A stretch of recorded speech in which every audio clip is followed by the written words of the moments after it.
जी। नमस्कार। इन दिनों करण थापर और जम्मू कश्मीर के पूर्व लेफ्टिनेंट गवर्नर सत्यपाल मलिक की एक बातचीत बड़ी सुर्खियों में है। और सत्यपाल मलिक, जो कि मेघालय के भी गवर्नर रहे हैं, वो अपने विवादास्पद बयानों के लिए जाने जाते हैं, कंट्रोवर्शियल स्टेटमेंट देते हैं और एक संवैधानिक पद पर रहते हुए उन्होंने कई ऐसी बातें कही। ये जो करण थापर से उनकी जो बातचीत है, ये दरअसल पुलवामा अटैक को लेकर थी। पुलवामा अटैक को लेकर सत्यपाल मलिक ने कुछ सवाल उठाए और उन्होंने प्रधानमंत्री पर आरोप लगाया, प्रधानमंत्री और हमारे राष्ट्रीय सुरक्षा सलाहकार एनएसए अजीत डोवाल पर। उन्होंने कहा कि जब पुलवामा अटैक हुआ तो मैंने उसके बाद प्रधानमंत्री जी को फोन किया। प्रधानमंत्री जी उस वक्त कॉर्बेट नेशनल पार्क में थे, किसी शूटिंग में, किसी डॉक्यूमेंट्री की, वहां फोन नहीं हो सकता था। तो फिर उन्होंने बाहर आकर मुझे एक ढाबे से फोन किया। तो पहली बात तो यहां शक पैदा होता है कि वो ढाबे से फोन किया गया, तो प्रधानमंत्री क्या किसी ढाबे से फोन करेंगे? और दूसरा, उन्होंने ये कहा कि ये हमला नहीं होता अगर सीआरपीएफ के इस कॉन्वॉय को एयरलिफ्ट कराया जाता, और उसके लिए मैं खुद 5 प्लेन देने के लिए तैयार था। मैंने रक्षा मंत्रालय से अनुमति मांगी, मुझे नहीं दी। और प्रधानमंत्री को जब मैंने ये बात बताई तो मुझे बड़ा अफसोस है इस घटना का, तो प्रधानमंत्री ने कहा आप चुप रहे, खामोश रहे। कितना दम है सत्यपाल मलिक की इन बातों पर, इसको एनालाइज करने के लिए आज हमारे साथ मौजूद हैं रॉ के पूर्व अफसर, जो कि जिनका 40 साल का करियर है और उन्होंने बड़े बड़े जो स्कैम है उनका भंडाफोड़ किया है। आपका नाम है एनके सूद। सूद सर, आपका धन्यवाद। जी नमस्कार जी। सूद सर, ये सारी जो बात कंट्रोवर्सी चल रही है, ये जो सत्यपाल मलिक उठकर बैठ गए अचानक, पहले ये मेघालय के गवर्नर रहे और फिर ये जम्मू कश्मीर के लेफ्टिनेंट गवर्नर रहे, इन्होंने ये सारी बातें कही हैं। आप इस बात को सच्चाई मानते हैं या ये झूठ का पुलिंदा है? देखिए, इसमें जो ये बात कह रहे हैं सत्यपाल मलिक, पहले तो इनको ये बात नहीं करनी चाहिए थी। संविधान की एक सीट पे बैठे रहे, लेफ्टिनेंट गवर्नर थे जेएंडके के, और इनको ऐसी बातें नहीं करनी चाहिए थी, छोटी छोटी बात करनी है। और किस तरीके से पीएम मोदी के ऊपर ये लांछन लगा सकते हैं ऐसी बात पे? क्या पीएम मोदी को पता था कि पुलवामा अटैक होगा? एक बात इन्होंने ठीक की कि जो पुलवामा अटैक था ये इंटेलिजेंस फेलियर था, सबको पता इंटेलिजेंस फेलियर था। इससे पहले बहुत से अटैक्स हुए, उरी अटैक हुआ, उसकी इंफॉर्मेशन पूरी दी गई थी, लेकिन कुछ वहां के जो ऑफिसर्स की गलती की वजह से वो अटैक सक्सेसफुल हो सका। और पठानकोट अटैक हुआ, उसकी इंफॉर्मेशन भी दी गई थी। देखिए, एक बात तो जरूर पक्की है कि पीएम मोदी के आने से पहले यहाँ पे मनमोहन सिंह की गवर्नमेंट थी और उस टाइम पे जगह जगह में all over India terrorist attack होते थे, इंटेलिजेंस फेलियर से, क्योंकि गवर्नमेंट का ध्यान नहीं था इन चीजों के ऊपर। जब से पीएम मोदी आए सारे के सारे अटैक बंद हो गए, सिर्फ कुछ अटैक हुए जम्मू एंड कश्मीर में। जैसे पठानकोट अटैक हुआ, जो मेजर अटैक था, उसकी इंफॉर्मेशन दी गई थी इंटेलिजेंस एजेंसीज यानी कि रॉ के द्वारा, लेकिन उस पर जो लोकल कमांडर है उसने एक्शन नहीं लिया। फिर उरी अटैक हुआ, उसकी इंफॉर्मेशन भी दी गई थी, लेकिन लोकल कमांडर की गलती की वजह से नहीं हुआ। और उसके बाद पुलवामा अटैक हुआ, और इस अटैक के अंदर फेलियर जरूर था, लेकिन पीएम मोदी की तो रिस्पॉन्सिबिलिटी नहीं है इस अटैक के लिए या इंटेलिजेंस फेलियर के लिए, क्योंकि यहाँ पे एजेंसीज हैं जो काम करती हैं और कभी कभी उनसे चूक हो जाती है, कभी कभी उनके पास इंफॉर्मेशन नहीं आ पाती। तो जो ये एक स्टेटमेंट दी गई है सत्यपाल मलिक के द्वारा, मुझे नहीं पता इनको क्यों गवर्नर बना दिया गया, क्यों ऐसे आदमी को इस पोस्ट पे, ऐसी पोस्ट पे बिठा दिया गया, उनका क्या आईक्यू लेवल है। इससे लगता है कि इनके जो लेवल है सोच का छोटा लेवल है, और इनको ऐसी बात करनी चाहिए थी। एक कंट्री के ऊपर अटैक हुआ, एक कश्मीर के अंदर, तो उसका हमने बहुत बदला ले लिया। पीएम मोदी, सिर्फ उनकी एक कैपेबिलिटी थी कि जो बालाकोट अटैक कर सके, पुलवामा अटैक के बदले अगर हमारे 40 सोल्जर मारे गए तो हमने 300 जो टेररिस्ट थे पाकिस्तान के अंदर, उनको खत्म कर दिया। और दूसरी बात, इन्होंने कहा जी यहाँ पे जो सोल्जर्स है उनको एयरलिफ्ट कराया जाए। कोई कश्मीर में आज तो सोल्जर जा नहीं रहे, या इवन नॉर्थ ईस्ट के अंदर सब जगह सोल्जर जाते हैं, और सब जगह सोल्जर्स जो जाते हैं वो जाते हैं बाय रोड। तो कश्मीर के अंदर भी आज पहली बात तो नहीं है कि ये पुलवामा के लिए, ऐसे पहले यहाँ पे सीआरपीएफ के लोग बसों में गए थे, इससे पहले बस में जाते थे।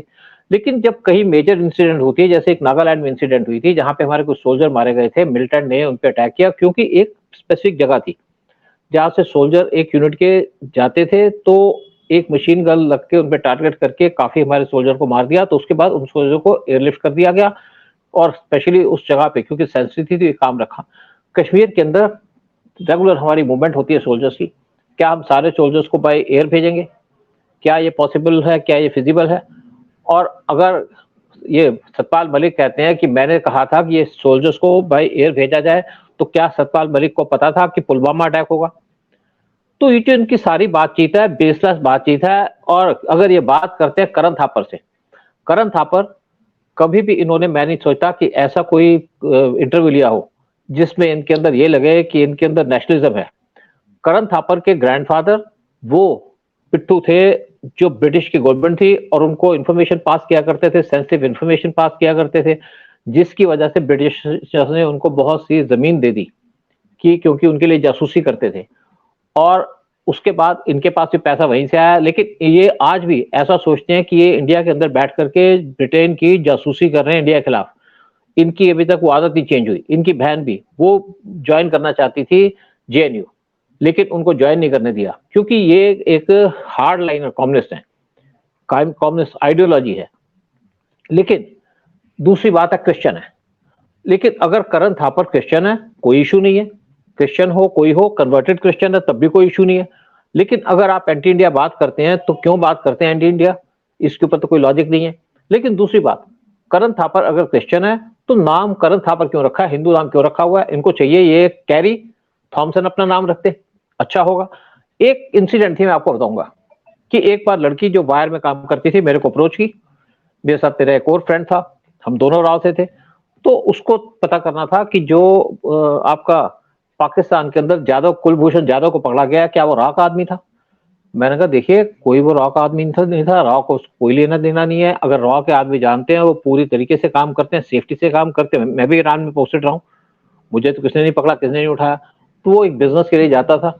और अगर वो रॉ का आदमी होता तो वो नाम चेंज करके जाता, अपने पीछे नेवी का बिल्ला नहीं लगा के जाता। चलो जो भी इंसिडेंट हुई, तो उसने कहा कि भाई एक हमारे यहाँ पे काम करते हैं, उनके फादर भी रॉ में थे। तो जब उन्होंने अपने फादर का नाम बताया, उस आदमी के फादर का नाम बताया जो द वायर में काम करता था, तो मैंने उनसे कहा कि उनके फादर को तो धक्के मार के रॉ से बाहर निकाल दिया था करप्शन के चार्जेस पे। और ये आदमी को अगर कोई गुस्सा है इंडिया से या रॉ से, तो वो उसका अपना इशू है। लेकिन किसी भी तरीके से जो रॉ के लोग इस तरीके से काम नहीं करते, ऐसे नहीं होता। और ये बेसिकली जो पाकिस्तान की आईएसआई का एक प्लान है इंडिया को बदनाम करने का, उसके ऊपर क्यों आप ऐसा काम कर रहे हैं कि आप इंडिया के खिलाफ काम कर रहे हैं।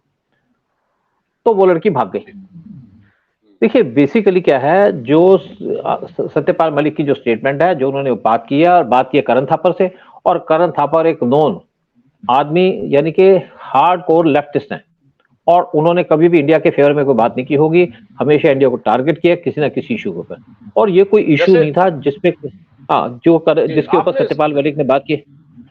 जी जी सर, अब आपको देखिए ना, द वायर, जिस दिन ये वायर में इंटरव्यू देने गए जाए, वायर ने जब इनको बुलाया तभी ऐसा लग रहा था कि ये कोई ना कोई टूल किट है, ये किसी ये कांग्रेस का या लेफ्ट पार्टीज का एक टूल किट है जो इंडिया के खिलाफ पहले स्टेटमेंट दिलवाओ पुलवामा अटैक पर, और फिर उसको कांग्रेस ने लपका, कांग्रेस ने, बाकी पार्टियों ने और लेफ्टिस्ट पार्टी, वामपंथी पार्टियों ने उसको उछालना शुरू किया। तो ये तो एक बड़ी सोची समझी साजिश है। और सबसे बड़ी बात यह है कि इससे पहले आपको पता ही है कि तो द वायर ऐसे इंटरव्यू लेता है, ऐसा लगता है कि जैसे ये लोग आईएसआई के लिए काम कर रहे हैं। मतलब जैसे इन्होंने अब्दुल्ला को बुलाया था। देखिए बेसिकली क्या है, ये राहुल गांधी को तो बुलाएंगे नहीं। राहुल गांधी को बुलाएं करण थापर, और राहुल गांधी से पूछे आप चाइना में 2008 में क्या करने गए थे, क्या आपने एग्रीमेंट साइन किया, उसके ऊपर बात नहीं करेंगे। एक इनका जो एजेंडा है वो टारगेट करना हिंदुओं को, टारगेट करना जो हिंदू सपोर्ट पार्टी है यानी कि बीजेपी को टारगेट करना, और टारगेट करना जो नेशनलिस्ट पार्टी है। लेकिन किसी भी एंटी नेशनल पार्टी को टारगेट नहीं करेंगे। अगर किसी एंटी नेशनल पार्टी को टारगेट करेंगे, इंडिविजुअल को टारगेट करेंगे, तो बेसिकली उसके थ्रू ऐसी बातें कहलवाएंगे जो इंडिया के इंटरेस्ट के खिलाफ जाती हो। तो ये जो इंटरव्यू है सत्यपाल मलिक की, मुझे लगता है इस बात के अंदर कोई कहने की जरूरत ही था कि भाई इंटेलिजेंस फेलियर है, सबको पता है इंटेलिजेंस फेलियर था। फिर इन्होंने कहा जी आर्मी को वहां से उठा के ले जाना चाहिए था, सीआरपीएफ को। अरे भाई आज भी सीआरपीएफ के लोग ज्यादातर भाई रोड जाते हैं कश्मीर के अंदर। कुछ जरूर चेंज किया होगा कुछ सेंसिटिव जगह में, लेकिन किसी को क्या पता, क्या सतपाल मलिक को पता था कि यहाँ पे पुलवामा के अंदर अटैक होगा? क्या पीएम मोदी को पता था कि पुलवामा का अटैक हुआ? देखिए पीएम मोदी के पास बहुत सी रिस्पॉन्सिबिलिटीज है। पीएम मोदी जो है वो एज प्राइम मिनिस्टर देखते हैं कि इंडिया के फॉरेन रिलेशंस या फॉरेन के लोगों को उनको देखते हैं, साथ में जो यहाँ पे मिनिस्ट्रीज हैं उनको डायरेक्शन देते हैं। और उनका कोई इशू नहीं है कि अगर यहाँ पे कोई झगड़ा हो गया, कोई और हो गया, तो पीएम मोदी उसके लिए रिस्पॉन्सिबल है। तो ये एक बड़ी इमेच्योर स्टेटमेंट है सत्यपाल मलिक की, और मुझे लगता है कि इनका आईक्यू लेवल काफी छोटा है। अच्छा, ये खुद क्या कह रहे, इन्होंने इंटरव्यू में एक और बात कही, इन्होंने कहा कि मैंने प्रधानमंत्री से बात करने की कोशिश की, कई बार मैं जब प्रधानमंत्री से बात भी करता था तो मुझे ऐसा लगता था कि वो बहुत इल इन्फॉर्म्ड है, यानी उनको जानकारी नहीं रहती है। एक चीज और कही उन्होंने, कहा कि उनको करप्शन से कोई नफरत नहीं है, वो अपने आप में मस्त है। ऐसा है, अगर सतपाल मलिक ये बात कहते हैं ना, पहली बात तो पीएम कोई करप्शन के केसेस तो डील नहीं करते। करप्शन के केसेस डील करने के लिए यहाँ पे होम मिनिस्ट्री है, सीबीआई है, ईडी है। और पीएम मोदी का जो एक काम करने का तरीका है वो बेसिकली इंडिया के रिलेशंस बाहर की कंट्री से किस तरीके से चलते हैं, कहाँ से क्या बात करनी है। उनको कभी यूएस के प्रेसिडेंट का फोन आता है, उनको कभी फ्रेंच प्रेसिडेंट का फोन आता है, उनको किसी और से बात करनी होती है, फॉरेन विजिट्स होती हैं, फॉरेन की डेलीगेशंस आती हैं, G20 की समिट है उसके बारे में बात करनी है। और सत्य मलिक कहने से क्या होगा? सत्य मलिक आप ही खुद इल इन्फॉर्म्ड है। सत्य मलिक की क्या नॉलेज है? ये बेसिकली एक बार इनको बीजेपी ने लाके इनको पार्लियामेंट का इलेक्शन लड़वा दिया तो क्या बहुत नॉलेजेबल हो गए।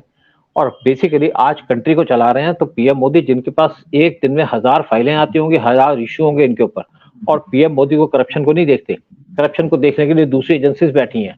और दूसरी तरफ देखा जाए तो अगर करप्शन को देखते तो वो सत्यपाल मलिक को तो बहुत पहले से गद्दी से हटा देते कश्मीर की। इनके ऊपर करप्शन के चार्जेस भी लगे और सीबीआई की इंक्वायरी चल रही है। और एक और बात है, मेरी किसी रॉ के आदमी से को बात हो रही थी सत्यपाल मलिक के बारे में, उन्होंने कहा हमारी भी इनके खिलाफ इन्वेस्टिगेशन चली थी। अभी शायद वो रिटायर हो गए तो सारी बातें नहीं उनको पता होंगी। तो इनके बात, इनकी कुछ एक्टिविटीज के ऊपर रॉ की कुछ इंक्वायरी चली थी सत्यपाल मलिक के खिलाफ।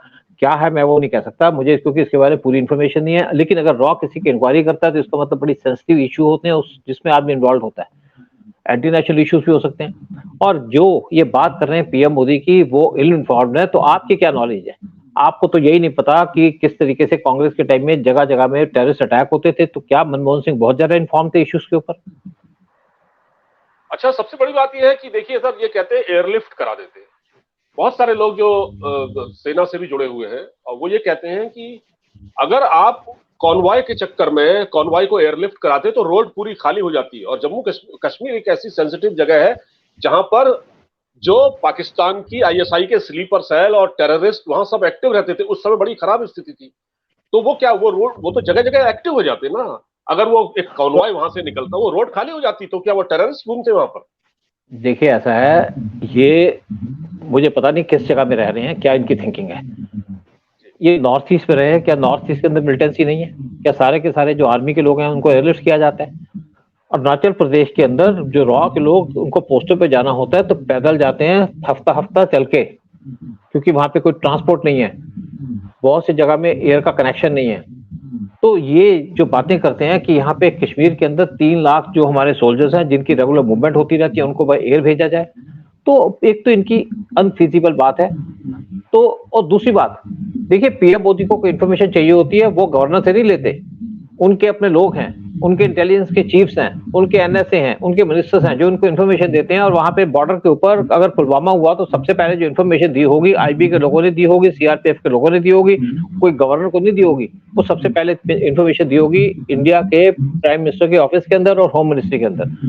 तो जो ये बात करते हैं सतपाल मलिक की, जैसे इनका बड़ा रिस्पॉन्सिबल रोल था वहां पे, मुझे नहीं लगता कि जब कश्मीर के गवर्नर रहे या लेफ्टिनेंट गवर्नर रहे इन्होंने कोई काम किया होगा इनके ऊपर चार्जेस लगे करप्शन के। सर सबसे बड़ी बात यह है कि इनका ये इंटरव्यू ये वेल प्लान्ड था। और वायर जैसे जो एक बहुत ही क्या कहें इसके लिए, ये वायर जो अखबार है या ये वेबसाइट है, इसने जो इंटरव्यू लिया है वो बहुत ही सुनियोजित तरीके से लिया गया है। देखिए ये बहुत सारा चल रहा है, जैसे पहले हिंडनबर्ग की रिपोर्ट आई, अडानी पर अटैक हुए, बहुत कुछ हुआ है, फिर वो जॉर्ज सोरेस बोला। अब ये इन्होंने ऐसे वक्त पर ये वायर ने सतपाल मलिक को लाकर सामने खड़ा किया और उनसे कुछ बातें कहलवाई देश के खिलाफ, वो ऐसे समय किया गया जब जम्मू हमारे कश्मीर में G20 की मीटिंग होने जा रही है और पाकिस्तान लगातार उस चीज को उठा रहा है। पाकिस्तान कह रहा है कि ये यूएन की जो रेजोल्यूशन उसके खिलाफ है, बहुत कुछ कह रहा है पाकिस्तान, जबकि पाकिस्तान का इससे कोई लेना देना नहीं है। तो ये लोग जानबूझकर उस मीटिंग को भी सबोटाज करना चाहते हैं। देखिए, इनका तो एजेंडा ये है ना, करण थापर का तो यही एजेंडा है, और जो आपके सत्यपाल मलिक हैं वो उसी एजेंडे में फील कर सूट करते हैं आजकल, क्योंकि सत्यपाल मलिक बहुत फ्रस्ट्रेटेड है। उनका कुछ पॉलिटिकल एम्बिशन है और वो सोचते हैं पीएम मोदी को अटैक करके वो एक पॉलिटिकल एम्बिशन अपनी पूरी कर पाएंगे, और उनको लगता है कि शायद जो 2024 के इलेक्शंस में उसमें एमपी का इलेक्शन लड़ पाएंगे अपनी पार्टी बना करके। लेकिन ना तो इनकी पार्टी बनेगी तो कोई इलेक्शन जीत नहीं पाएगी, ना सत्यपाल मलिक कोई मेंबर ऑफ पार्लियामेंट बन पाएंगे। इनका पॉलिटिकल कैरियर जो था वो बीजेपी के साथ था, और उसके बाद जो गवर्नर बनाया वो भी बीजेपी ने बनाया, क्योंकि बीजेपी ये नहीं चाहती थी कि ये अपने पॉलिटिकल कोई गेम खेलें, क्योंकि इनको बहुत से जो लोग पसंद नहीं करते, ये जाट लीडर जरूर हैं लेकिन उसके अंदर फेमस नहीं है।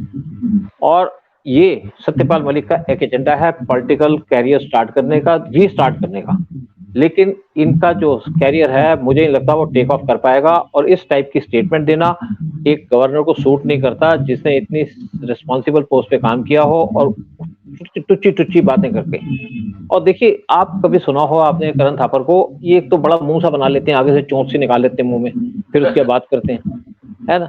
अजीब सा इनका एटीट्यूड है, अजीब से इनके क्वेश्चंस होते हैं और दूसरे को बोलने नहीं देते। अगर इनका अपना आदमी आ जाए तो फिर उससे उल्टी सीधी बातें कहलवा लेते हैं। लेकिन दूसरी बात कहूंगा कि सत्यपाल मलिक ने कुछ भी कहा, मुझे नहीं लगता उस बात के अंदर कोई दम है, उस बात की कोई रेलेवेंस है। पुलवामा हुआ, 40 सोल्जर मारे गए, हमने उसके बाद बालाकोट किया और पाकिस्तान के अंदर 300 मिलिटेंट को तबाह कर दिया हमने। और बेसिकली जो पीएम मोदी हैं, इन्हीं की ये दम था, इन्हीं के अंदर हिम्मत थी कि पीएम मोदी ये काम कर पाए। देखिए, इससे पहले क्या था कि एक बरखा दत्त, उसकी स्टेटमेंट आई थी, उसके कहीं पे इंटरव्यू देते कहा था कि अब तो इलेक्शन होने वाला, पीएम मोदी जीत जाएंगे तो पाकिस्तान को कोई बड़ा काम करना पड़ेगा, मतलब उसने हिंट दी थी पाकिस्तान को। फिर एक अय्यर साहब है जो कांग्रेस के मिनिस्टर हुआ करते थे, वो पाकिस्तान में गए थे, शायद जनवरी में गए थे, और पाकिस्तान के टीवी में बात करते उन्होंने कहा कि आपको कुछ करना पड़ेगा, पीएम मोदी नहीं तो दोबारा पावर में आ जाएंगे। तो जो लोग थे वहां पे, जो टीवी में बैठे थे, उन्होंने कहा भाई हम क्या कर सकते हैं, आपको कुछ करना है। कहते नहीं करें तो आप, मतलब ये इंडिकेशन दे रहे थे पाकिस्तान को कि आप यहाँ पे पुलवामा अटैक करें या कोई ऐसा अटैक करें जिससे पीएम मोदी काउंटर ना कर पाए। और जब पुलवामा अटैक हुआ, पूरे प्लान तरीके से किया गया था, लेकिन उसके बाद बॉर्डर के ऊपर पाकिस्तान ने की आर्मी ने अपने टैंक्स लगा दिए थे, इवन अफगानिस्तान के बॉर्डर से यहाँ लगे, ताकि इंडिया की तरफ से कोई एक्शन न ले पाए। वो तो पीएम मोदी की कैपेबिलिटी थी, हमारे इंटेलिजेंस एजेंसी की कैपेबिलिटी थी कि हमने यहाँ पे एक बाय एयर अटैक कर दिया और उनकी बेस को टोटल डिस्ट्रॉय कर दिया, जो टेररिस्ट बेस थी पाकिस्तान के अंदर।